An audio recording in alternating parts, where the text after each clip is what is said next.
Hello friends, Nagpanchami special मी आज बनवणार आहे हळदीच्या पानातील पातोळ्या। त्यासाठी मी काय काय साहित्य वापरते आणि मी कशी रेसिपी करणार आहे हे तुम्हाला मी आज दाखवणार आहे। तर मग चला, सर्वात प्रथम मी आधी एक कढई गरम करायला ठेवली। त्यामध्ये मी 1 चमचा तूप टाकते। तूप गरम झाल्यावरती त्यामध्ये मी ओलं खोबरं टाकून आपण चांगलं खोबरं टाकल्यावर त्याच्यामध्ये आपल्याला गूळ सुद्धा टाकायचा आहे। गूळ आणि खोबरं आपण व्यवस्थित चांगलं भाजून घेऊया। चांगला गूळ आपल्याला प्रॉपर मेल्ट करून घ्यायचा आहे, वितळून घ्यायचं आहे त्याच्यामध्ये, आणि खोबरं चांगलं भाजून घ्यायचं आहे। त्याचा कलर चांगला चेंज झाला पाहिजे, ब्राऊन झाला पाहिजे अशा पद्धतीने। आणि गूळ सुद्धा आपल्याला चांगला मेल्ट करून घ्यायचा आहे।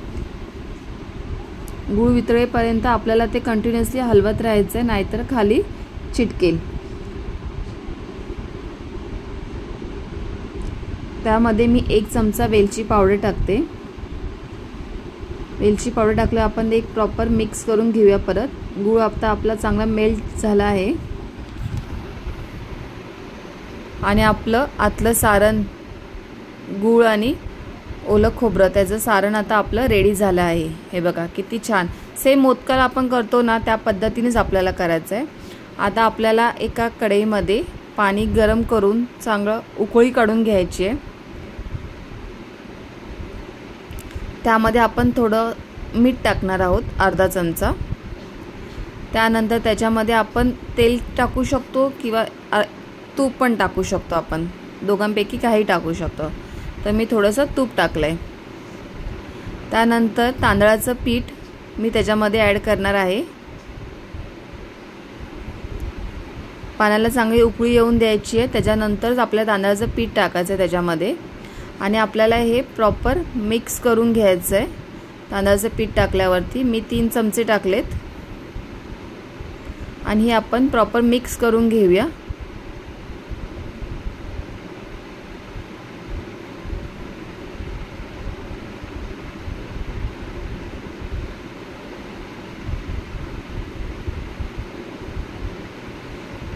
आणि एक 5 मिनिटासाठी आपण ना याच्या ढाकण टाकून 5 मिनिटं आपण बाजूला ठेवून देऊया। आणि पीठ खूप गरम आहे, माझा हात पण खूप भाजतोय। आपल्याला पीठ गरम असताना चांगलं मळून घ्यायचं आहे आपल्याला। पाणी मी एकदम थोडंसं टाकलंय, थंड पाणी, खूपच गरम, माझा हात खूप भाजत होता।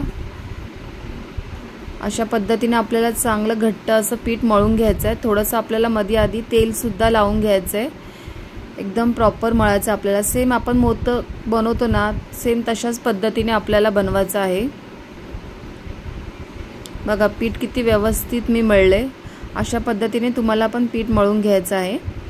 आणि मी ही हळदीची पानं घेतलीत। पानं आधी स्वच्छ धुवून घ्यायची आहेत आपल्याला हळदीची। त्याच्यानंतर पानांना आपण थोडंसं तेल लावून घेऊया आणि पिठाचा गोळा घेऊन आपण प्रॉपर त्याचं लाती करून घेऊया त्याची। हातानेच आपल्याला करून घ्यायचं आहे गोल, पातळ चांगले आपल्याला करून घ्यायचं आहे।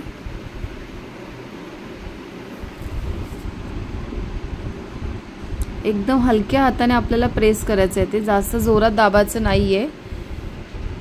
आणि त्याच्या आतमध्ये जे आपण सारण बनवलंय ओलं खोबरं आणि गुळाचं, ते आपल्याला त्याच्या आत अशा पद्धतीने आपल्याला ठेवायचं आहे। आणि आपल्याला वरून पॅक करायचं आहे, एकदम अलगद हाताने आपल्याला ते पॅक करायचं आहे। जोरात तुम्ही प्रेस करू नका, नाहीतर ते तुटणार।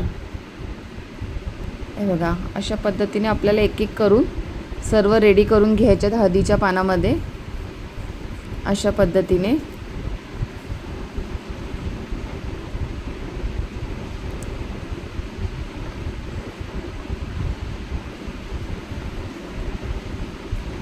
खूप खायला खूप सुंदर लागतात आणि नागपंचमीला स्पेशली करायचं असतं, कारण त्या दिवशी आपण चपाती नाही भाजत, भाकरी नाही करायची असते, म्हणून स्पेशली पातोळ्या करतात। पाणी आता आपण गरम करून घेतले। त्याच्यावरती आपण चाळणीमध्ये हळदीच्या पानामध्ये पातोळ्या आपण लावल्या आहेत आणि आपण एक 15 मिनिटासाठी वाफून घेणार आहोत त्या। तुम्ही पाहू शकता आपण आपल्या पातोळ्या रेडी झाल्या आहेत।